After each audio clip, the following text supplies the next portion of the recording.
Bismillahirrahmanirrahim. Assalamualaikum warahmatullahi wabarakatuh. Selamat pagi, selamat sejahtera bagi kita semua.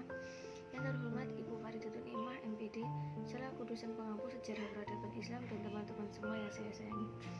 Pertama-tama, marilah kita panjatkan puji dan puji syukur kehadirat Allah Subhanahu wa Ta'ala yang telah melimpahkan rahmat serta hidayahnya sehingga kita dapat melakukan kegiatan pada hari ini.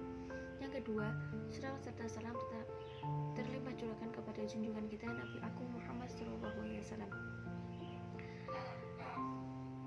Pada kali ini saya akan mempresentasikan materi yang berjudul Islam pada masa Rasulullah SAW.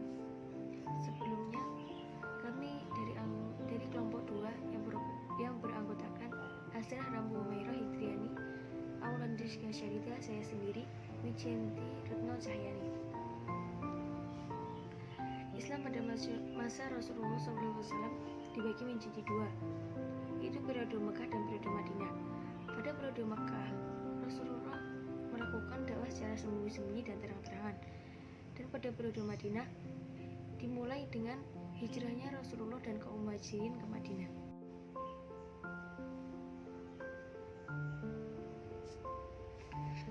Periode Mekah. Yang pertama, sebelum diangkat menjadi Rasul, Nabi Muhammad SAW lahir pada hari Senin tanggal 20 April 571 Masehi tahun Gajah di suatu tempat yang tidak jauh dari Ka'bah. Beliau berasal dari kalangan bangsawan Quraisy dari Bani Hashim. Ayahnya bernama Abdullah bin Abdul Muthalib dan ibunya Aminah binti Wahab.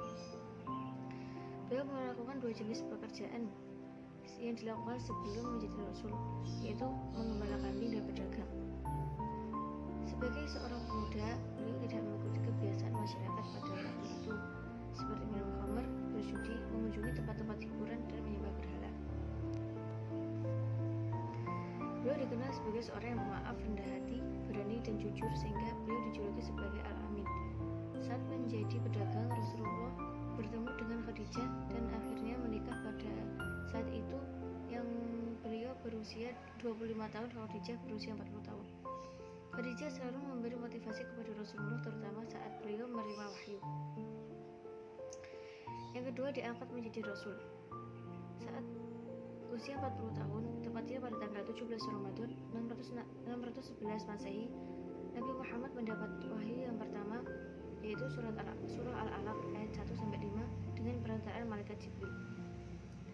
Hal ini sebagai simbolis bahwa Rasulullah SAW telah diangkat sebagai Nabi akhir zaman.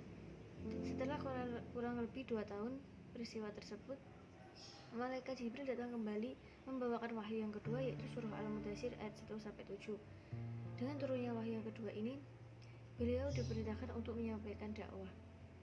Ketiga adalah dakwah secara sembunyi-sembunyi. Secara diam-diam beliau berdakwah di lingkungan keluarga dan sahabat terdekatnya.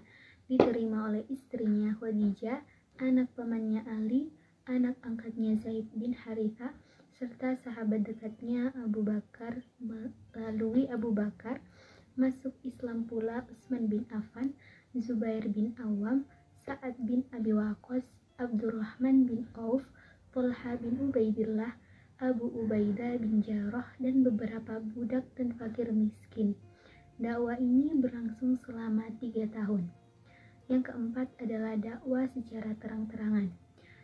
Setelah dakwah dilakukan secara terang-terangan, semakin hari semakin bertambah jumlah pengikut Nabi Muhammad SAW, dan para pemimpin Quraisy mulai berusaha keras menghalangi dakwah Rasul. Menurut Ahmad Syalabi, ada 5 faktor yang mendorong orang Quraisy menentang dakwah Islam, yaitu yang pertama, para pemimpin Quraisy tidak dapat menerima ajaran tentang kebangkitan kembali dan pembalasan di akhirat. Yang kedua, mereka tidak dapat membedakan antara kenabian dan kekuasaan. Mereka mengira bahwa tunduk kepada seruan Nabi Muhammad SAW berarti tunduk kepada kepemimpinan Bani Abdul Muthalib. Yang ketiga, takut kehilangan mata pencaharian karena pemahat dan penjual patung memandang Islam sebagai penghalang rezeki mereka. Yang keempat, Nabi Muhammad SAW menyerukan persamaan antara hak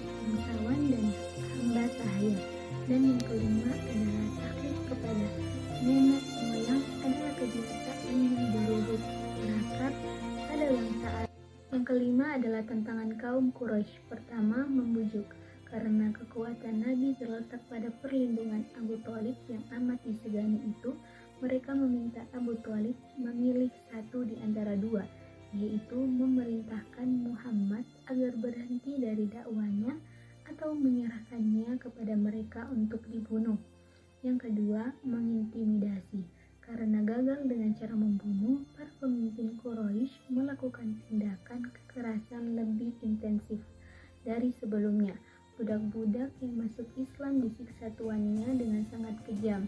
Para pemimpin Quraisy menyuruh setiap keluarga untuk menyiksa anggota keluarganya yang masuk Islam sampai dia murtad kembali. Ketiga, memboikot seluruh keluarga Bani Hashim. Untuk menunjukkan kekuatan kaum muslimin, pemimpin Quraisy melakukan pemboikotan terhadap seluruh keluarga Bani Hashim karena menurut mereka kekuatan Nabi terletak pada keluarganya yang melindunginya, baik yang belum yang sudah masuk Islam. Mereka memutuskan segala bentuk hubungan dengan suku ini. Periode Madinah. Yang pertama, hijrah ke Yatsrib. Senin malam Selasa itu Nabi ditemani Abu Bakar dalam perjalanan menuju Yatsrib. Dalam perjalanan Rasulullah SAW dan Abu Bakar bersembunyi di dalam gua Hur selama 3 hari untuk menghindari pengejaran dari orang kafir Quraisy. Pada malam ketiga, mereka keluar dari gua menuju kota Yatsrib selama 7 hari 7 malam. Mereka sampai di Quba, sebuah desa yang jaraknya sekitar 10 km dari Yatsrib. Rasulullah menginap beberapa hari di rumah Kulsum bin Hindun. Pada hari Jumat 12 Rabiul Awal 13 Kenabian atau 24 September 622 Masehi, Nabi meninggalkan Quba. Di tengah perjalanan di perkampungan Bani Salim, Nabi melaksanakan sholat Jumat pertama dalam sejarah Islam. Sesudah melaksanakan sholat Jumat, Nabi melanjutkan perjalanan menuju Yatsrib dan disambut oleh Bani Hajar. Yang kedua, membangun masyarakat Islam. Nabi meletakkan dasar-dasar kehidupan bermasyarakat di kalangan internal umat Islam. Pertama, pembangunan masjid. Setiap kabilah sebelum Islam datang, mereka memiliki tempat pertemuan sendiri-sendiri. Nabi menginginkan agar seluruh umat Islam hanya memiliki satu tempat pertemuan. Kedua, Nabi mempersaudarakan antara golongan muhajirin atau muslim asal Mekah dan kaum Ansar atau muslim Madinah. Dengan demikian, setiap muslim terikat dalam suatu persaudaraan atau kekeluargaan. 3. Mengadakan perjanjian dengan non-muslim. Isi perjanjian tersebut adalah semua kaum kelompok yang menandatangani piagam merupakan suatu bangsa. 2. Bila salah satu kelompok diserang musuh, maka kelompok lain wajib untuk membelanya. Yang ketiga, masing-masing kelompok tidak dibenarkan membuat perjanjian dalam bentuk apapun dengan orang Quraisy. 4. Permusuhan kafir Quraisy dengan Nabi. Peperangan antara umat Islam dengan kafir Quraisy selama 8 tahun dalam puluhan kali pertempuran, yang diantaranya adalah A. Perang Badar.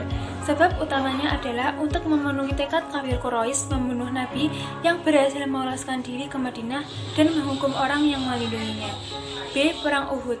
Penyebabnya karena kekalahan kaum Quraisy dalam Perang Badar merupakan pukulan berat. Mereka bersumpah akan melakukan pembalasan.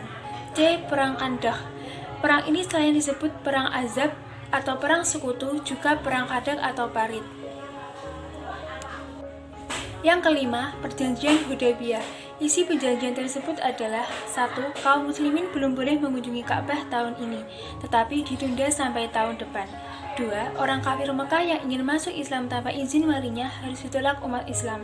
3. Orang Islam yang ingin kembali ke Mekah tidak boleh ditolak oleh Quraisy. 4. Gencatan senjata antara kedua belah pihak selama 10 tahun. Yang keenam, Haji Wada. Pada tahun 10 Hijriah, Nabi menunaikan ibadah haji yang dikenal dengan Haji Wada. Di depan kurang lebih 100.000 orang kaum muslimin, Nabi berkhutbah yang isinya antara lain: pertama, jangan menumpahkan darah kecuali dengan hak. Kedua, jangan mengambil harta orang lain dengan batil. Ketiga, jangan riba dan menganiaya. Keempat, jangan balas dendam dengan tebusan dosa. Kelima, memperlakukan para istri dengan baik dan lemah lembut.